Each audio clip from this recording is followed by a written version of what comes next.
पहले से बताया कि आपको एक स्ट्रैटेजी पहले डिसाइड करनी है, आपको आपका टाइम फ्रेम डिसाइड करना है, देन आपका कैपिटल डिसाइड करना है और आपको उसी स्ट्रैटेजी पे वही कैपिटल लेके प्रॉपर 1% का स्टॉप लॉस का रूल लेके आपको पहले तो साइकिल शुरू करनी है और साइकिल होगी 30 ट्रेड्स की साइकिल।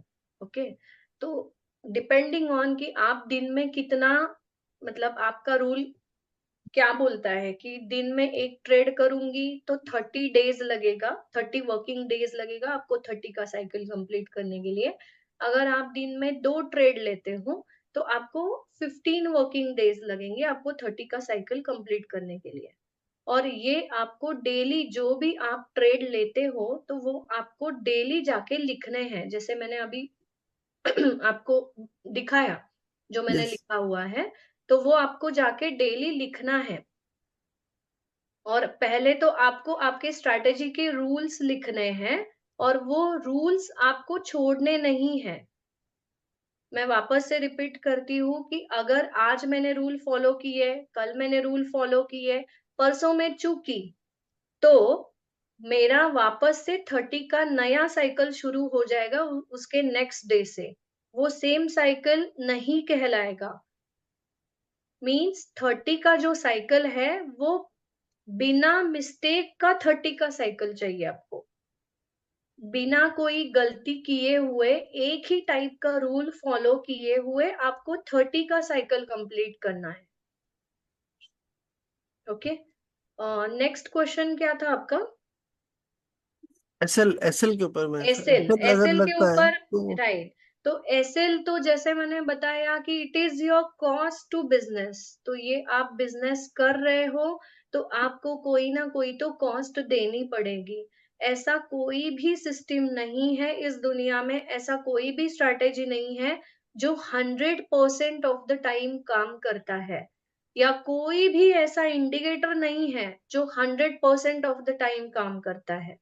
अभी अगर हम रियल लाइफ का भी एग्जाम्पल ले लेते हैं, तो अगर मैंने एक चीज डिसाइड की है कि मुझे डॉक्टर बनना है और मैं अगर डॉक्टर नहीं बन पाई तो ये हुआ मेरा प्रोबेबिलिटी, और ये मेरा रिवर्स साइड का प्रोबेबिलिटी हुआ। मतलब अगर मैंने डिसाइड किया है कि मुझे डॉक्टर बनना है, तो एक प्रोबेबिलिटी हुआ कि मैं डॉक्टर बन गई और दूसरा प्रोबेबिलिटी हुआ कि मैं डॉक्टर नहीं बनी। तो मुझे दोनों चीजों के लिए प्रिपेयर करना है खुद को। अगर मैं डॉक्टर नहीं बनी तो क्या, मैं कुछ और बन जाऊंगी। तो ये मेरा प्रिपरेशन हुआ। जो भी मैंने डिसाइड किया है उसका अगर रिवर्स इफेक्ट आता है तो ये मेरा प्रिपरेशन हुआ मुझे बचाने का, या this is my plan B जिसको हम बोलते हैं। तो stop loss is your plan B, और स्टॉप लॉस को प्लीज ले लीजिएगा। स्टॉप लॉस आप लेते नहीं हो तो आपका सिस्टम आपके लिए काम नहीं करेगा। इवन इफ आपका सिस्टम 90% ऑफ द टाइम भी आपका चलता हो और 10% ऑफ द टाइम भी फेलियर्स आते हो, तो भी अगर आपने स्टॉप लॉस नहीं लिया तो वो 10% ऑफ द टाइम इतना सारा पैसा लेके जाएगा, इनफैक्ट आपका कैपिटल भी लेके जाएगा, कि जितना आपने 90 ट्रेड्स में नहीं कमाया है। तो आपको आपके दिमाग को एकदम स्ट्रिक्ट इंस्ट्रक्शंस देने हैं कि एक बार मैंने अगर ट्रेड ले लिया तो ये दो ही चीजों में, दो ही सरकमस्टेंस में मैं बाहर निकलूंगी। एक तो मेरा टारगेट हिट हुआ तो भी मैं बाहर निकलूंगी, या मेरा स्टॉप लॉस हिट हुआ तो मैं बाहर निकलूंगी। और स्टॉप लॉस आपको झेलने पड़ेंगे ही, क्योंकि ये टेस्ट है। लाइफ में जब हम स्कूल में पढ़ते आए हैं, स्कूल में पढ़ते आए हैं तो हमें कोई टेस्ट देने पड़ते हैं, स्कूल में एग्जाम्स देने पड़ते हैं, और वो एग्जाम्स पार करके ही हम यहाँ तक पहुंचे हैं। तो स्टॉप लॉस लेना ये आपके ट्रेडिंग करियर का ये टेस्ट है। This is very basic test of your trading career. एक बार आपने स्टॉप लॉस लेना सीख लिया, दैट मीन्स कि आपने फर्स्ट स्टैंडर्ड पास कर लिया है ट्रेडिंग करियर का।